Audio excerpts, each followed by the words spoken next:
ассалому алайкум дӯстон, хуш омадем ба шабакаи мо. Дар навори имрӯза оиди тозатарин ва муҳимтарин хабарҳо аз ҷаҳони ММА гап мезанем. барои пешравии канали мо лайкро зер карда 3-4 калима комментария нависен. мо боша наворро оғоз мекунем. дӯстон, акнун шумо метавонед аз ширкати шифофармо ҳама намуд доруҳои гиёҳиро бо нархи арзон ва сифати олӣ дастрас кунед. доруҳо барои хароб ва фарбешавӣ, дарди дил, дарди меъда, пастаҳо барои хунукзадагӣ, барои қавӣ кардани мардонагӣ, барои шахсоне ки фарзанд ёфта наметавонанд, равғани усма, хилба, равғани сиёҳдона барои ҳамаи дардҳо, шампунҳои гиёҳӣ. худи ҳозир ба номерҳои дар рӯи экран буда занг зада доруҳои даркории худро бо нархи арзон дастрас кунед ва ҳатман аз номи канали паҳлавон гап занед. ҳамин гуна шумо ҳам доруҳои даркории худро дастрас мекунед ва ҳам канали моро дастгирӣ мекунед.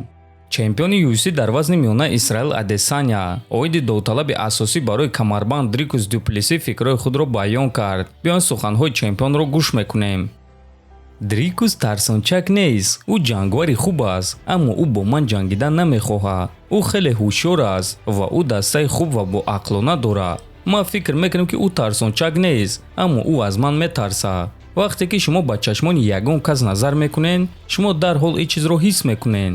вақте ки ӯ Роберт Уитакерро шикаст дод, ӯ маро ба октагон даъват накард. ман худам ба октагон баромадам. ман нашунидам ки ӯ ба ман визов дода бошад. ман ба октагон баромадам то ин ки муҳорибаи мо баргузор гардад. ман дар ҳақиқат умед доштам ки ин шахс муҳорибаро қабул мекунад, аммо ӯ аз ман тарсид ва ман ин чизро худи ҳозир гуфта истодам. бигзор ки тамрин карданро идома диҳад, аммо ӯ аз чизҳое ки ман барояш омода кардам гурехта наметавонад, гуфтааст Адесаня. бале дӯстон, одатан довталабон ба чемпионҳо визов медиҳанд, аммо Дюплеси ин корро накард ва чемпион Исраил Адесаня худаш ба октагон баромада ба ӯ визов дод.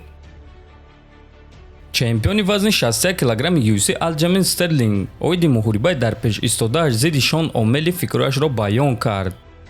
муҳориба бо Омели санҷиши хуб барои зарбазании ман мешавад, аммо ҳамин ки ӯ иштибоҳ кунад, ҳамон лаҳза ман ӯро ба замин меафтонам. дуюм раунд ground and pound ва ғалаба бо тариқи нокаути техникӣ. ман ин муҳорибаро аллакай 100 маротиба дар сари худ тоб дода истодам ва акнун вақти он расида истодааст ки ин корро дар воқеиятӣ кунем, гуфтааст Стерлинг. хотиррасон мекунем ки муҳорибаи унвонӣ дар вазни 61 килограмм байни чемпион Алҷамин Стерлинг ва довталаб Шон Омели аллакай рӯзи 19 август дар турнири UFC 292 баргузор мегардад.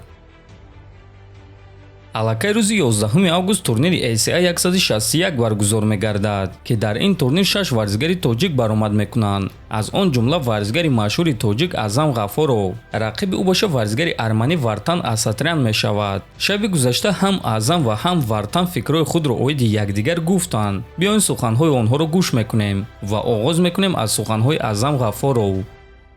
ман мехоҳам ки боз як маротибаи дигар кӯшиш кунам ки дар ин ташкилот чемпион шавам, чунки ин яке аз беҳтарин ташкилотҳо дар ҷаҳон аст. ҳамчунин мероз ҳама кӯшиш мекунанд ки баъди ӯ корҳои хуб монад.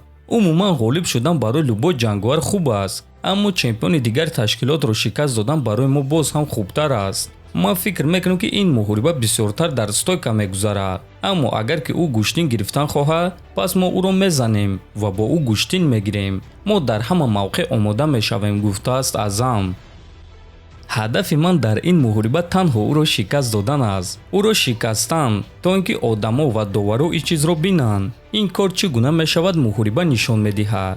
ман рақиби худро омӯхтам ва ман шунидам ки ӯ зидди зарбазан ҷангидан мехост ва чӣ гуна ки мегӯянд орзуи ӯ амалӣ гашт. акнун ду зарбазан вомехӯрем ва мебинем ки зарбазанӣ кӣ сахттар аст, гуфтааст Вартан.